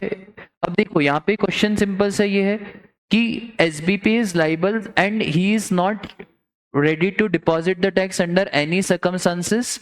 examine whether the 2 मिनट है ना, इस क्वेश्चन में थोड़ा टाइपो मिस्टेक है। मैं आपको इस क्वेश्चन का एग्जैक्ट जो ओरिजिनल क्वेश्चन है मैं आपको भेजूंगा, इसमें थोड़ा सा टाइपो मिस्टेक है। मैं आपको क्वेश्चन बता देता हूँ क्या है। क्वेश्चन में कुछ ऐसा खास नहीं है। एक है विक्की भाई और एक है हमारा कौन? एसबीपी। विक्की और एसबीपी में भाई झगड़ा इस बात का चल रहा है कि विक्की भाई ने अभी इनवॉइस नहीं बनाया। विक्की भाई तो ऑथर है और एसबीपी हमारा कौन है? Publishing house. सर क्या इस केस में आता क्या है? तो सर जनरली इस केस में क्या आता है? हमारा रिवर्स चार्ज आता है, पर एक और ऑप्शन अवेलेबल है। आता तो रिवर्स चार्ज है, रिवर्स चार्ज आता है मतलब किसको टैक्स पे करना है? ये शिव भवन पब्लिकेशन को टैक्स पे करना है। अरे विक्की तो सप्लायर हुआ ना, तो रेसिपेंट कौन हुआ? शिव भवन पब्लिकेशन। पर शिव भवन पब्लिकेशन नखरे दिखा रहे, वो बोल रहा है भाई मैं क्यों विक्की भाई का टैक्स पे करूं? तो यार अब ये टेंशन में आ गए विक्की भाई। विक्की भाई पूछ रहे हैं क्या कोई दूसरा ऑप्शन है क्या? तो हम बोलेंगे देखो विक्की भाई, ऑथर के केस में एक और ऑप्शन है, आप चाहो तो फॉरवर्ड चार्ज में रजिस्ट्रेशन ले लो और डिक्लेरेशन दे दो। अगर आप फॉरवर्ड चार्ज में रजिस्ट्रेशन लेके डिक्लेरेशन दे दोगे तो विक्की भाई आप टैक्स पे कर देना, ठीक है। तो बस इतना सही पॉइंट है, ठीक है। ये इसमें मत कंफ्यूज हो कौन सप्लायर कौन रेसिपिएंट, बस एक ही चीज ध्यान रखो, जिसको पैसा मिलेगा वो सप्लायर, खत्म। जिसको पैसा मिलेगा वो सप्लायर, और जो पैसा देगा वो कौन हो गया, हमारा रेसिपिएंट, ठीक है। चलो 9th वाला क्वेश्चन बताओ फटाफट से।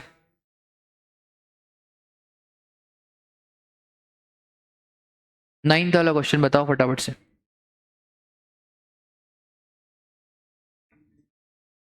अरे यार ये एजेंट वाला है, 2 मिनट रुक जाओ, ये एजेंट वाला है।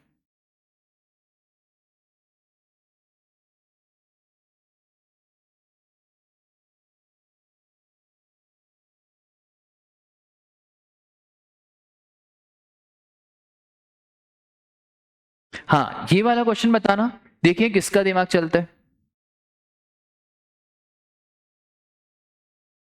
फॉरवर्ड चार्ज की रिवर्स चार्ज,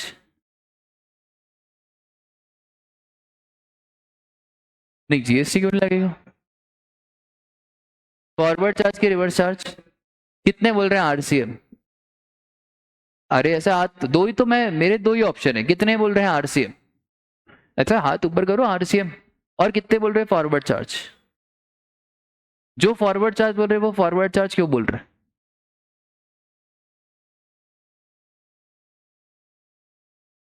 और रिवर्स चार्ज क्यों बोल रहे हैं, क्योंकि हमने ऐसा पढ़ा था, है ना। हमने ऐसे ही तो पढ़ा था राजा, हमने यहाँ पे यही तो पढ़ा था, देखो यही तो पढ़ा था हमने। क्या पढ़ा था हमने, कहाँ गया, हाँ यही तो पढ़ा था, रिकवरी एजेंट और बैंकिंग कंपनी। और हाँ कार डीलर तो शायद बैंकिंग कंपनी होती है ना। अभी नालायकों पढ़ो तो सही क्वेश्चन क्या लिखा है। ये खुलना चाहिए बेटा, बाहर आ जाना चाहिए। ये जल्दी आंसर देने के चक्कर में एग्जाम में सत्यानाश करोगे तुम लोग। रिकवरी एजेंट बैंकिंग कंपनी को सर्विसेज थोड़ी दे रहा है, कार डीलर को सर्विसेज दे रहा है। अरे ऐसे तो कितने सारे एजेंट होते हैं भाई, सिर्फ इंश्योरेंस एजेंट की बात करी है, और भी तो एजेंट होते हैं। अरे पेस के इतने सारे एजेंट है, पेस को बच्चे लाके देते, पेस कमीशन देता है, बहुत सारे एजेंट घूमते रहते रास्ते में। तो आप क्या इस पे आरसीएम लगाएंगे। अरे यार कैसी बातें करते हो सर, सिर्फ इंश्योरेंस एजेंट के केस में आरसीएम है, सिर्फ रिकवरी एजेंट हुआ, बैंक के केस में आरसीएम है, बाकी सारे केसेस में क्या है। ठीक है भाई प्लीज कंफ्यूज मत होना। हाँ क्यों नहीं देगा, अगर उसका थ्रेशोल्ड लिमिट से क्रॉस होगा तो उसको देना पड़ेगा, ठीक है। ये वाला क्वेश्चन करो, फर्स्ट और सेकंड। कौन सा ऑप्शन चूज करा इसने, 12%। अच्छा 12% वाले ऑप्शन में कभी भी रिवर्स चार्ज लगता है कि 12% में ऑलवेज फॉरवर्ड चार्ज, 12% में ऑलवेज फॉरवर्ड चार्ज, ठीक है। तो कोई दिमाग लगाने की जरूरत ही नहीं है। यहाँ पे जीटीए कौन सा रेट है भैया, 12% पे दे रहा है, तो 12% में ऑलवेज क्या लगता है, हमारा फॉरवर्ड चार्ज लगता है, ठीक है। बोलो बात क्लियर है। सेकेंड वाले पे आ जाओ, mister Kamal Jain unregistered famous author receive 20 lakh from PQR publication. कौन सप्लायर कौन recipient, supplier Kamal Jain, receiver PQR publication. General case में हमने पढ़ा था क्या लगता है, आरसीएम, आरसीएम लगता है, मतलब कौन पे करेगा, पीक्यूआर। पर अगर चाहे तो सप्लायर जीएसटी में रजिस्ट्रेशन ले और डिक्लेरेशन दे तो फॉरवर्ड चार्ज भी लग सकता है, कोई दिक्कत की बात नहीं है। पर आपको इतना नहीं लिखना है, आपको लिखना है जनरल केस में कौन पे करेगा, reverse charge. However an option is also available for the author, ठीक है। बोलो बात क्लियर है क्या, पक्का। अब मैं 2-3 क्वेश्चन आपसे, हाँ चलो फर्स्ट वाला बताओ, है ना। अतुल भाई हमारे एजेंट है, इंश्योरेंस कंपनी ने कमीशन दिया 6 lakh. Atul claims that no GST is leviable on the services provided by him as his value of taxable services does not exceed 20 lakh. हम बोलेंगे राजा अतुल तुम्हारा लॉ का कॉन्सेप्ट आधा अधूरा है, जीएसटी इज लेविएबल, पर आपको नहीं देना। आरसीएम बेसिस पे कौन देगा? कंपनी। और इंश्योरेंस कंपनी का रजिस्ट्रेशन तो होगा ही होगा, और अगर नहीं भी होगा तो पहले इंश्योरेंस कंपनी को कंपलसरी आरसीएम में रजिस्ट्रेशन कराना पड़ेगा। ठीक है, बोलो बात क्लियर है क्या? Sir XYZ limited avail the services of Vimal goods transport agency for transportation of goods by road from factory located in New Delhi to its Jaipur depot and paid a freight of 1 lakh। Raja GTA में अगर कुछ भी ना कहे ना तो by default RCM लगा के आना। अगर क्वेश्चन साइलेंट है तो प्लीज कुछ अज्यूम मत करना कि GTA has opted the option of 12%। कुछ भी नहीं कहे क्वेश्चन में तो हमेशा याद रखना GTA के केस में क्या लगाओगे? 5% वाला आरसी। ठीक है, बोलो बात क्लियर है क्या?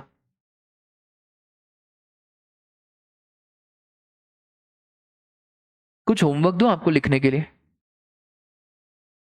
एक तो नहीं मिलेगा।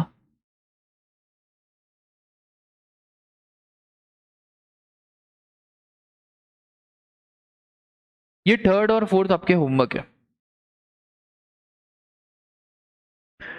2-2 नंबर के हिसाब से लिख के आना। ठीक है, डिस्कस नहीं करा रहा हूं मैं, नहीं तो फिर मजा नहीं रहेगा होमवर्क का।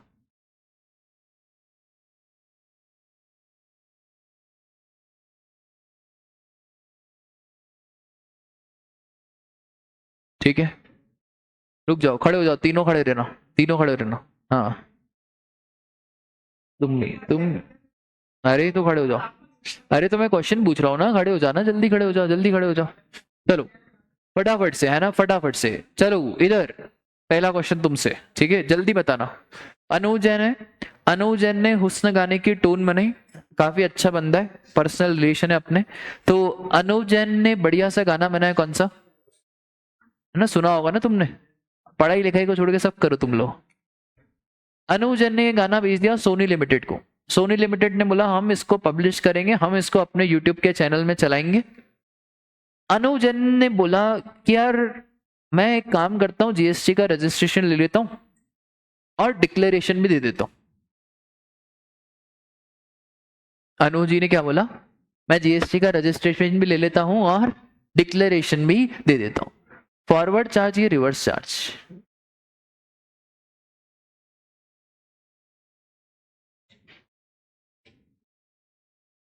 हाँ,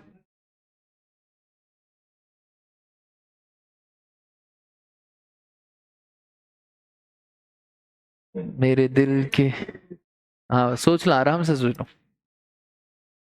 क्या गाना कौन सा था ये? हाँ बोलो। रिवर्स चार्ज क्यों भाई? ये तो डिक्लेरेशन भी दे रहा है, रजिस्ट्रेशन भी ले रहा है। तुम बच गए सर। बुक थोड़ी बनाई है ना? मेरे दिल के अलावा कुछ भी मांग लो, बुक नहीं बेटा, गाना है।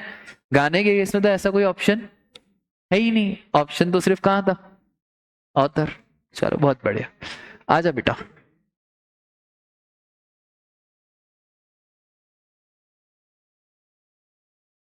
अरे ये बता ही नहीं पाएगा।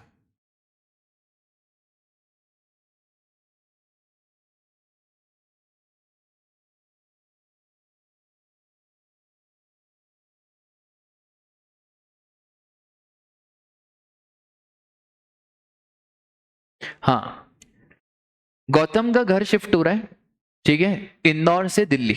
गौतम कहाँ जा रहा है राजा? इंदौर से दिल्ली। बहुत ही मध्यम वर्गीय परिवार का है गौतम।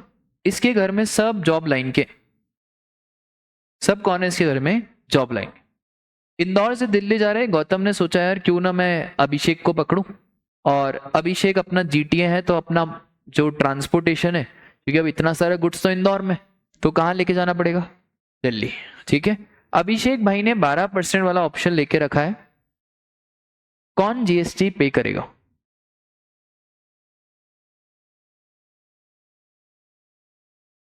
बहुत बढ़िया, आप बताएं सर। हाँ वापस से क्वेश्चन, हाँ ना, मैं अभी क्वेश्चन का आंसर बोला ही नहीं है। तुम्हारा आंसर अभी डिसाइड हो गया कि क्या? हाँ चलो ठीक है, बोलो बोलो बोलो बोलो बोलो बोलो बोलो। जीटीए है, गौतम भाई तुम्हारा दोस्त है, घर शिफ्ट हो रहा है, तो इंदौर से दिल्ली जा रहे हैं, बस घर शिफ्ट हो रहा है और क्या। और उसने मांगा तुमसे सर्विसेज, बोला कि एक काम करो यार मदद करो, तुमने 12% वाला ऑप्शन लेके रखा है, बस। हाँ जी पीछे 3 बार पूछ लो। अभिषेक भाई जीटीए हैं, 12% का ऑप्शन लेके रखा है, ठीक है। और गौतम भाई के घर में सब जॉब लाइन के हैं। गौतम भाई का घर शिफ्ट हो रहा है इंदौर से दिल्ली, क्योंकि घर शिफ्ट हो रहा है इंदौर से दिल्ली, तो गौतम भाई ने बोला अभिषेक एक काम करो यार, ये मदद करो सामान एक जगह से दूसरी जगह पे लेके जाने के लिए। अब सामान एक जगह से दूसरी जगह पे जा रहा है, इसमें जीटीए सर्विसेज दे रहा है, जीटीए हो गया सप्लायर, गौतम भाई हो गए रेसिपेंट, जीटीए ने 12% वाला ऑप्शन चूज करके रखा है। फॉरवर्ड चार्ज मैकेनिज्म, कोई दूसरा आंसर?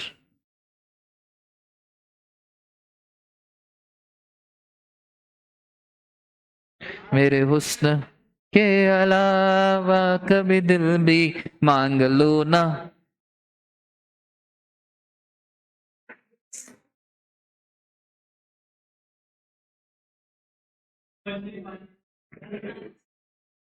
जीटीए जीटीए किसको सर्विसेज दे रहा है बेटा? चार्टेड अकाउंटेंट्स घुमाने में ऐसे रहते ना बेटा, पूरा लॉ भी पढ़ा हुआ ना तो भी गलत करा दूंगा।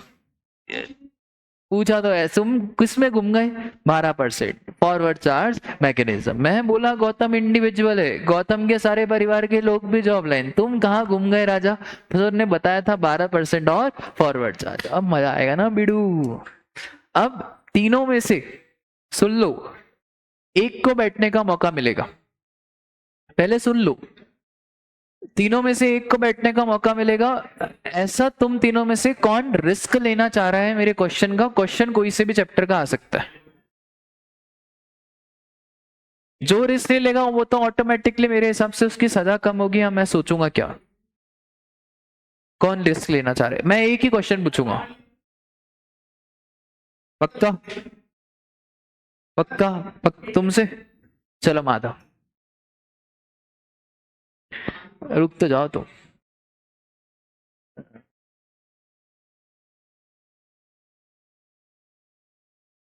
चलो माधव आराम से बताना है ना,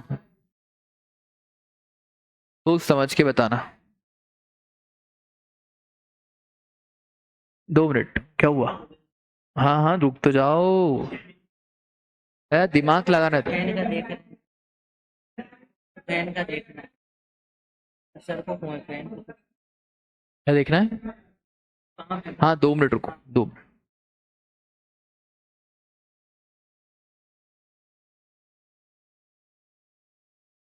चलो ठीक है, सुनना ध्यान से, सिंपल क्वेश्चन है यार।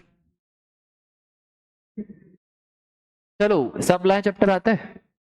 अरे यार सप्लाई आता है तुम्हें? चलो ठीक है, अच्छा क्वेश्चन पूछ रहा हूं, देखते हैं तुम्हारा दिमाग कितना चलता है। रुको, गवर्नमेंट कंपनी है, बीपीसीएल का डायरेक्टर है। किसका डायरेक्टर है? बीपीसीएल।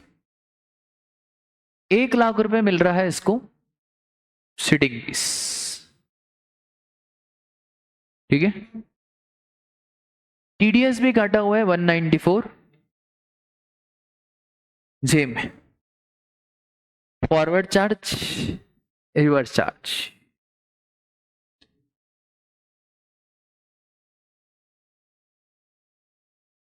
बहुत बढ़िया। अगर गवर्नमेंट कंपनी का डायरेक्टर है तो वो तो हमारा शेड्यूल 3 में कवर्ड होता है, member of parliament, member of legislative assembly, including director of a government body. तो ये डायरेक्टर कहां पे कवर्ड होता है? शेड्यूल नंबर 3 में। इतने टफ क्वेश्चन इंस्टीट्यूट आपसे कभी भी नहीं पूछेगा, ये तो मेरे को आपका दिमाग खोलने का रहता है, तभी मैं आपसे पूछ रहा हूं, बैठ जाओ। क्या 194 जे सेक्शन है इनकम टैक्स का।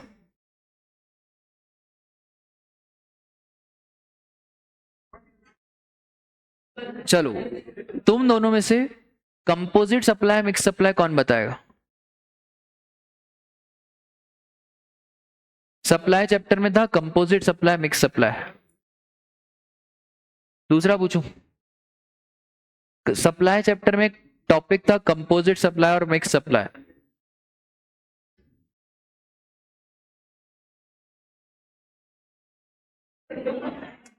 तुम्हारा ध्यान ही माइन शॉप पे। दूसरा पूछूं, चलो इसी चैप्टर का पूछूं, इसी चैप्टर का पूछूं।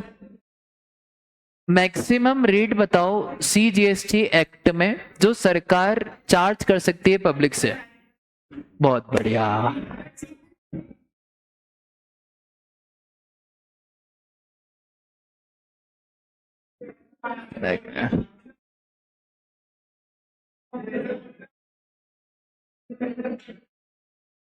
क्या एक और बेटा? कोई एक और नहीं। CGST एक्ट में 20, IGST एक्ट में 40। पूछा तो क्या था? CGST act. IGST में कितना?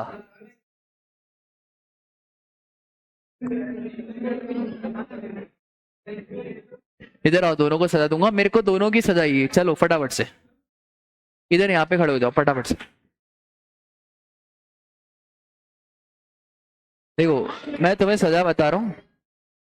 हाथ पकड़ो, हाथ। अरे उसका हाथ पकड़ो। अरे ऐसे दोनों हाथ पकड़ो। हाँ नहीं, डांस नहीं। दोनों को उठक बैठक करने 10, पर दोनों साथ में होना चाहिए। समझे कि नहीं समझे? हाथ पकड़ के दोनों के 10 उठक बैठक होने चाहिए। हाँ चलो, रेडी स्टेडी गो।